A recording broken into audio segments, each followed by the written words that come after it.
What's up, everybody? Well, you guys know that this isn't how these videos normally start, and so I'm going to explain myself. This is a special announcement and an exciting news and an exciting change to the single-player network as we are. And so what better way to announce this and what better way to explain this than with special unboxing?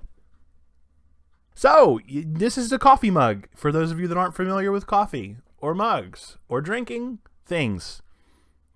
I don't judge you. This is an exciting new thing. Two things about it. I have a store now, merchandise. We're going to be really amping up our Teespring account. And also, a new and exciting announcement about the show that you are watching. It's no longer single-player reviews because that's a mouthful.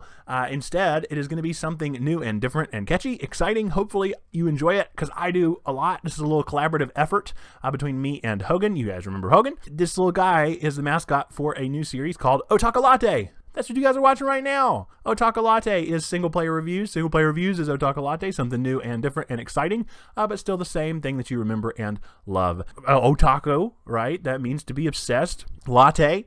I like coffee quite a bit, and Otakalatte sounds kind of like talk a lot, because I talk a lot. The one critique of these videos has always been that I've talked too much, and that my intros are far too long for the review themselves. And, sorry, it's Otakalatte. I gotta do it. So anyway, I hope that you guys are excited, as I am. It's very cool, it's very new, and we're going to get into it. So without further ado, I'm going to send you over to the first official episode of Otakalatte.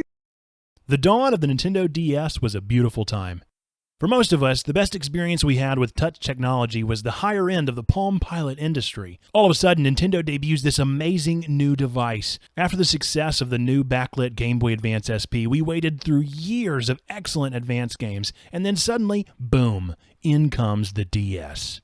It folds just like the SP, but get this, the bottom screen, come real close right now. You can touch it. Wow, groundbreaking, amazing technology. All of a sudden, gaming changed forever. You could pet dogs and teach them amazing tricks. You could complete brain exercises, and Nintendo was actively providing means for anti-dementia training. And sometimes, but only sometimes, something magical happened. You got to take that sweet little piece of tech and turn it on its side. Oh, you were a fan of that 4:3 ratio? How about a sweet 3:4 ratio? Ah, dang, that's genius.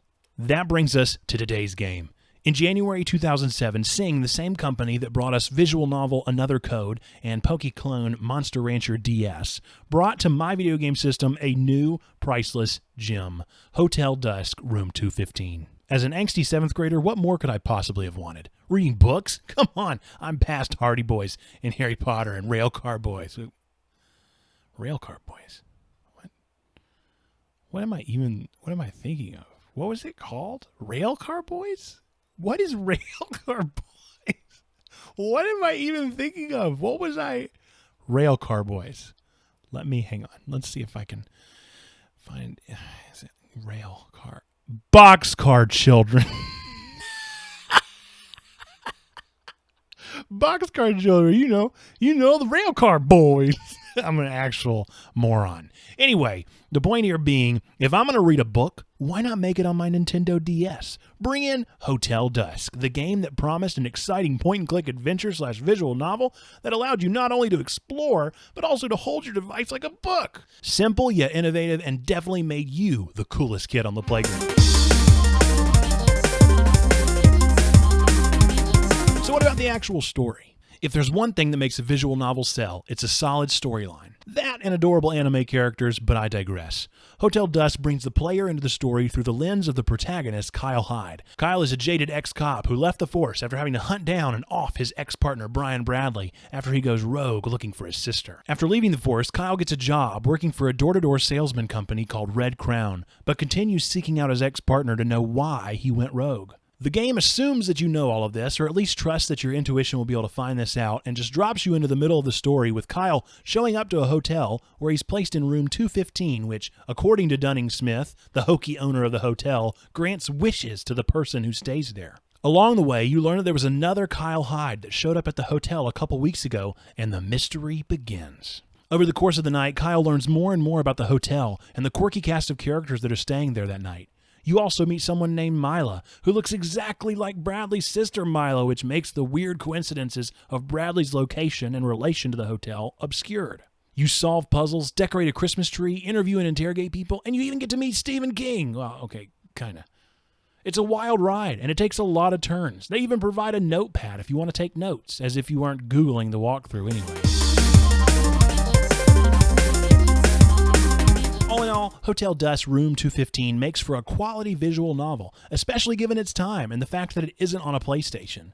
The book-hold mechanic and the solid puzzle-solving mechanics made way for a great lineup of DS games that would come after it, like Professor Layton and 9 Hours, 9 Persons, 9 Doors. The art style is interesting and compelling, but the 3D rotoscoping can be a little cheesy and bland, leaving a lot to be desired when exploring the hotel. The story has a lot of turns, and the narrative itself really holds the player's attention, while at the same time not making it so obvious that it dumbs down what's happening. The mixture of entry-level visual novel mechanics and in-depth mystery/suspense writing makes for a game that's interesting enough for a middle school-aged Nate and an older dad Nate. By the way, I'm a dad now, isn't that crazy? Anyway, back on subject, Hotel Dusk is a game that was received fairly well, receiving an aggregate score of 78 out of 100 from Metacritic, and honestly, that's a fair score. Given its slower pacing and deep storyline, the game likely wouldn't appeal to a fast-paced adrenaline junkie gamer, but to the narrative lover, this game and its surrounding story are interesting enough and well done to the point of making it a solid entry to work your way through. Plus, the music, done by Satoshi Okobu, who did the Mario Party music for the DS, was good enough to engage while playing, a vital part of a visual novel game. Nevertheless, American audiences weren't engaged enough to make the company release the sequel Last Window, The Secret of Cape West, to North America, partly due to Sing's filing for bankruptcy. The team would go on to make Chase, Unsolved Cases Investigation Division, a lackluster knockoff of Kyle Hyde and his story, but to dismal reviews. It seems that the team, the style, and the mechanics hit at just the right time in 2007 to make the game a fun journey that is one to remember. Heck, they've even made Kyle and Mila occasional trophies or collectibles in Smash, so they clearly found their way into someone's heart at Nintendo.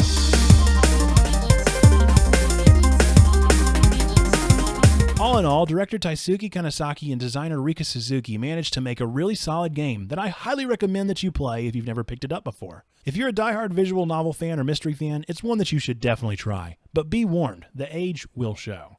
If nothing else, think back to where you were in 2007 and remember the days of the OG Nintendo DS and the first time you ever turned it to the side.